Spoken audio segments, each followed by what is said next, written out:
Students class 12 subject mathematics और indefinite integral ये topic ये चैप्टर हम पढ़ रहे हैं। उस चैप्टर में हमारा जो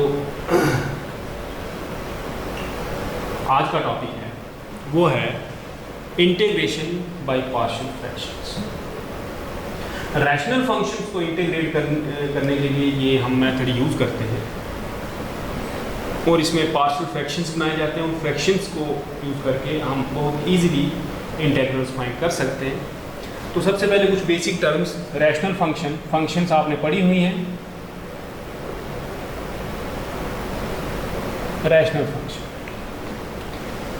a function of the form px upon qx where qx is non-zero and px and qx both are polynomials is called a rational function।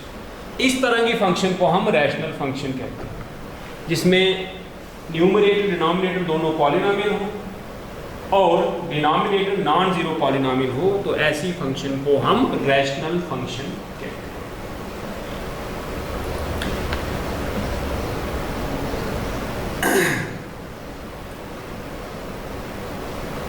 अब अगर जैसे आपने रैशनल नंबर पढ़े उस तरह से रैशनल फंक्शन है। अगर degree of px less than degree of qx हो तो इसको कहते हैं प्रॉपर रैशनल फंक्शन। जिस रैशनल फंक्शन में न्यूमरेटर की डिग्री डिनोमिनेटर से कम हो उसको प्रॉपर रैशनल फंक्शन कहते हैं। अगर डिग्री इक्वल हो या न्यूमरेटर की डिग्री डिनोमिनेटर की डिग्री से बड़ी हो उसको हम इम्प्रॉपर रैशनल फंक्शन कहते हैं। अभी मैं आपको कुछ पार्शियल फ्रैक्शंस बना के बताऊंगा। वो जो रैशनल पार्शियल फ्रैक्शंस हैं वो सिर्फ और सिर्फ प्रॉपर रैशनल फंक्शंस के लिए एप्लीकेबल हैं। अगर इम्प्रॉपर हो तो आपको न्यूमरेटर को डिनोमिनेटर से डिवाइड करना है जब तक कि ना की डिग्री कम हो जाए, डिवीजन एल्गोरिथम यूज करके। वो हम बाद में डिस्कस करते हैं। पहले मैं किसी भी प्रॉपर रैशनल फंक्शंस के लिए क्या क्या पार्शियल फ्रैक्शंस हो सकती हैं वो आपको बता देता हूँ। तो दो डेफिनेशन मैंने कराई आपको, रैशनल फंक्शन और proper rational function.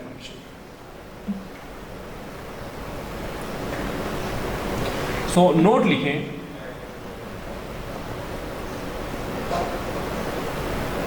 Partial fractions for some proper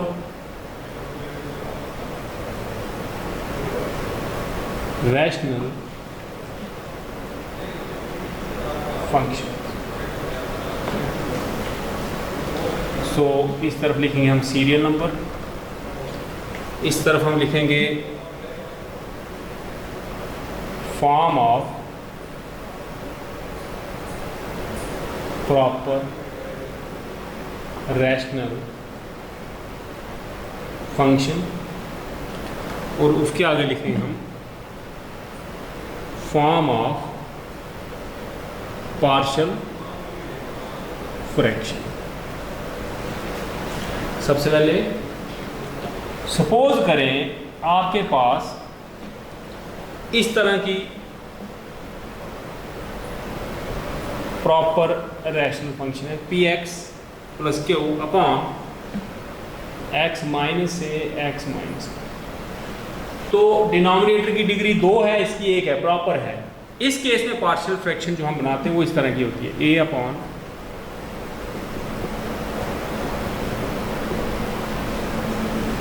x minus.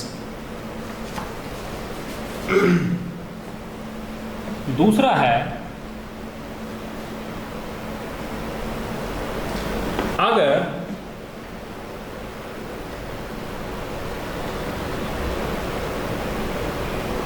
इस तरह का हो तो फिर पार्शियल फ्रैक्शन हम इस तरह की बनाते हैं।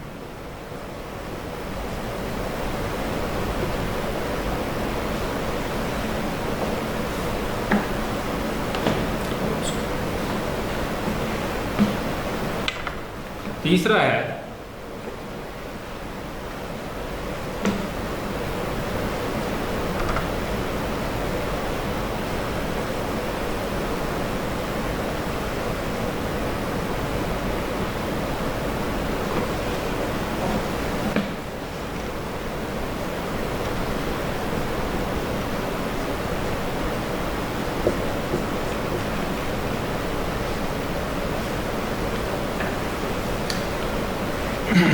नेक्स्ट है, अगर इस तरह से हो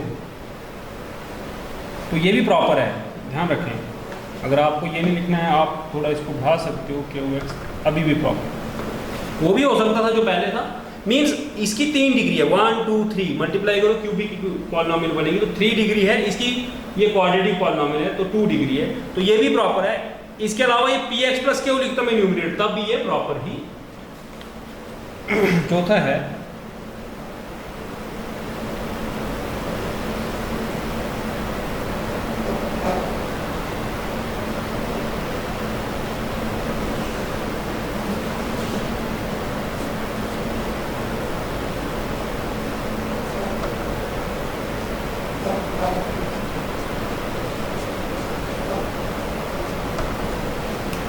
अब ये स्क्वायर की बजाय क्यूब होता तो 3 तक चलते, a upon x minus a, b upon x minus a का square, c upon x minus a का क्यूब, जितनी पावर।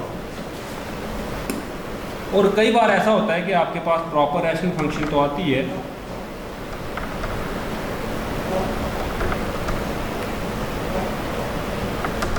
एक्स माइनस ए और x square plus b x plus c, ये इस तरह की क्वाड्रेटिक पॉलिनॉमियल जो फर्दर फैक्टराइज नहीं हो सकती है, where x square plus b x plus c can not B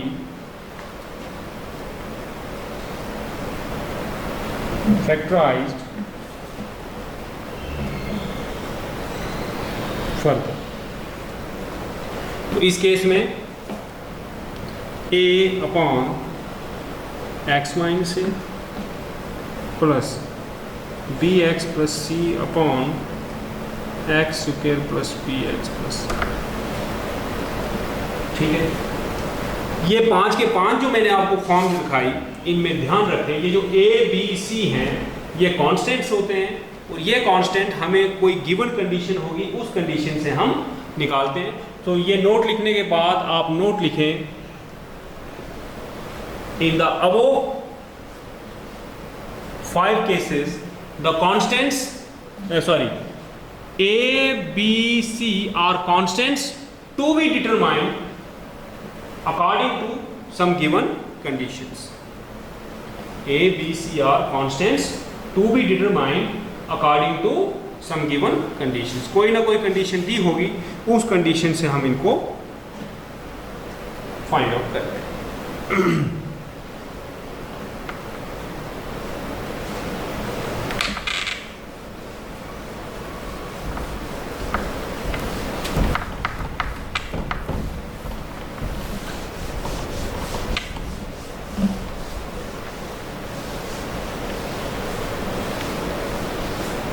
एक रिमार्क लिखें कि अभी जो मैंने ऊपर टेबल आपको लिखाया वो टेबल सिर्फ और सिर्फ प्रॉपर रैशनल फंक्शंस के लिए था। What about improper? अगर फंक्शंस इम्प्रॉपर हो फिर क्या किया जाए?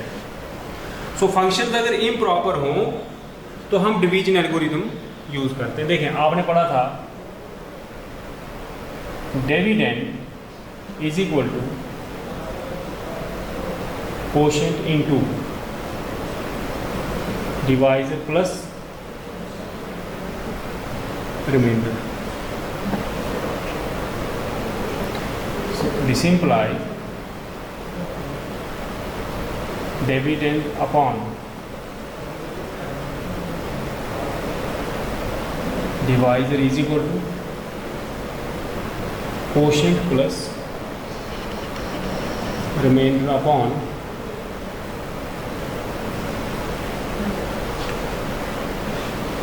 ठीक है। मैं आपको एक एग्जांपल करा देता हूँ।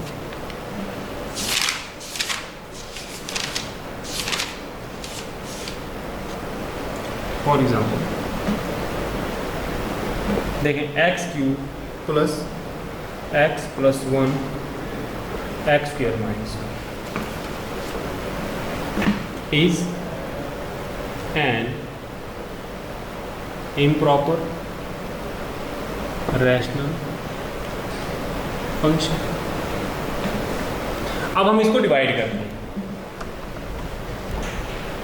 X cube plus x plus 1 x square minus x cube minus x minus plus 2x plus 1 हो गया।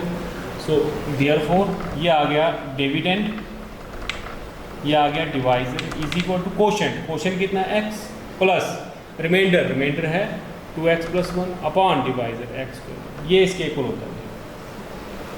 और अब ये बराबर हो गया, इसको आप पार्शियल फ्रैक्शन मेथड यूज कर सकते हो।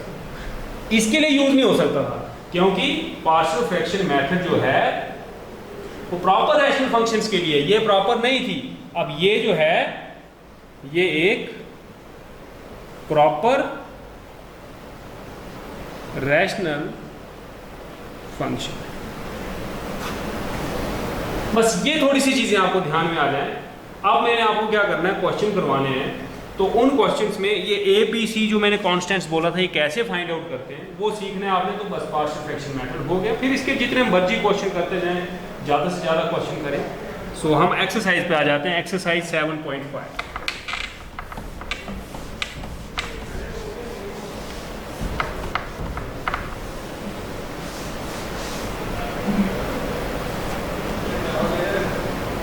Exercise 7.5 question number 1, let I is equal to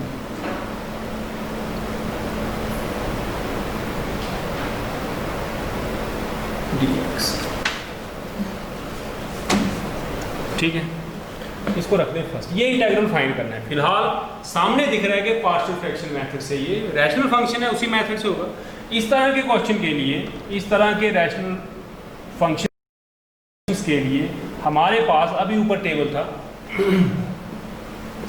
a upon x plus 1 plus b upon x plus. अब हमें ए बी सी जो है वो फाइंड करने हैं।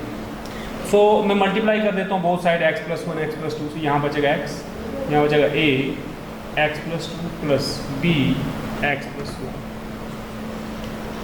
Multiplying both side of second by x plus 1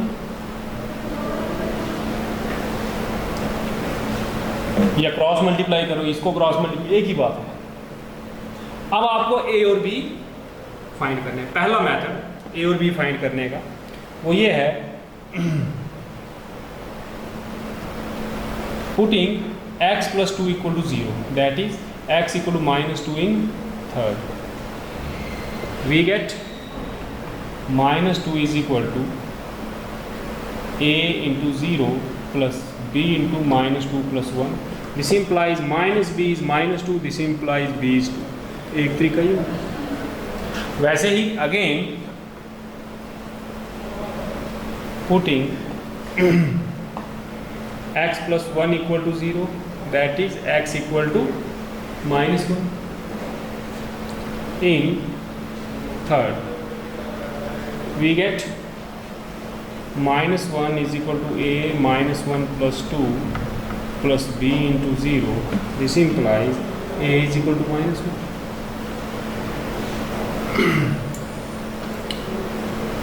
Therefore, from second we have x upon x plus 1 x plus 2 is equal to minus 1 upon x plus 1 plus 2 upon x plus 1. अब हम दोनों तरफ integral ले लेंगे।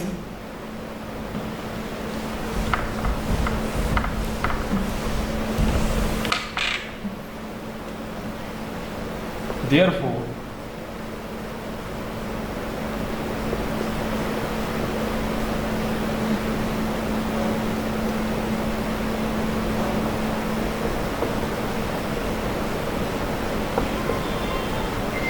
Minus बाहर रख सकते हैं, दोनों तरफ इंटीग्रेशन ले ली गई। दिस इंप्लाइज ये क्या बन गया, आई इज इक्वल इसका minus log x plus 1 plus 2 log x plus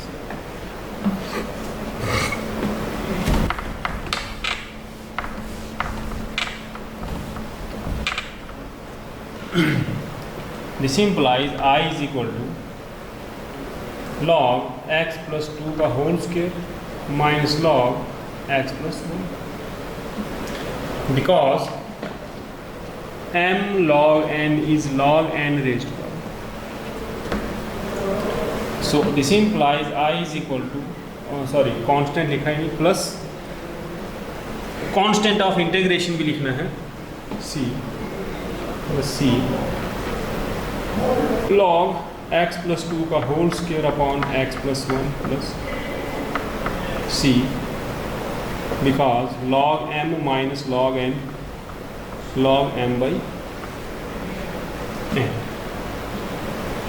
so this your answer, partial fraction method बहुत ईजी.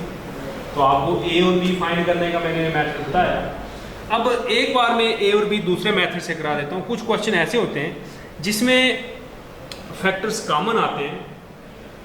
तो जैसे a b c 3 आए हमारे पास, लेकिन फैक्टर 2 ही आए. तो आप दो फैक्टर 0 पुट करोगे.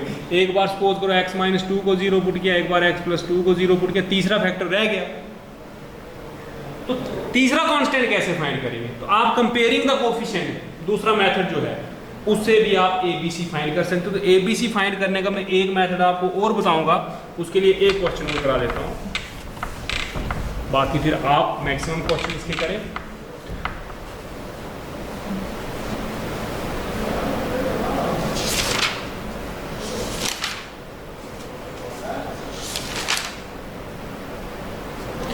वो प्रॉब्लम आपको क्वेश्चन नंबर 8 में आ सकती है उस तरह की कि ए बी सी जो मेथड मैंने अभी सिखाया उससे फाइंड ना हो पाए. देखिए late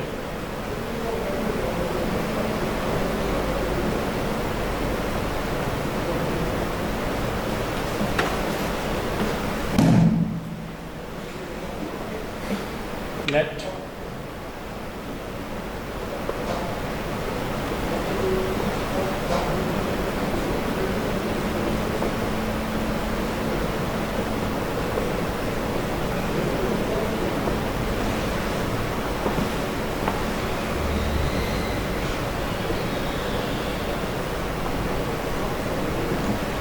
this implies x is equal to a x minus 1 x plus b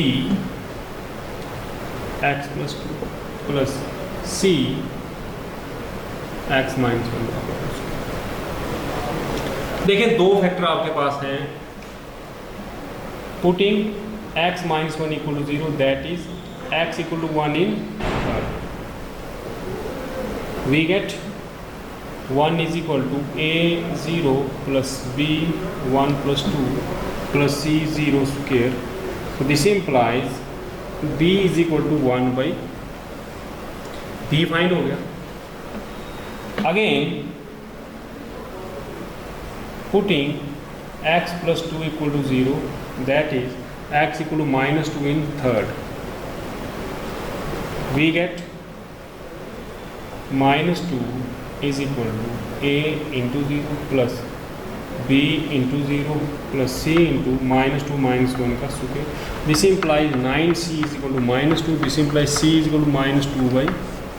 तो दो हमने फाइंड कर दिए, b भी फाइंड कर दिया और c भी फाइंड कर दिया, लेकिन अभी a फाइंड नहीं हो रहा है और अब हमारे पास 0 पुट करने के लिए कुछ नहीं बचा.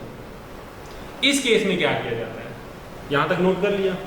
अब आप देखें तीसरा मेथड है इक्वेटिंग द कोफिशिएंट्स.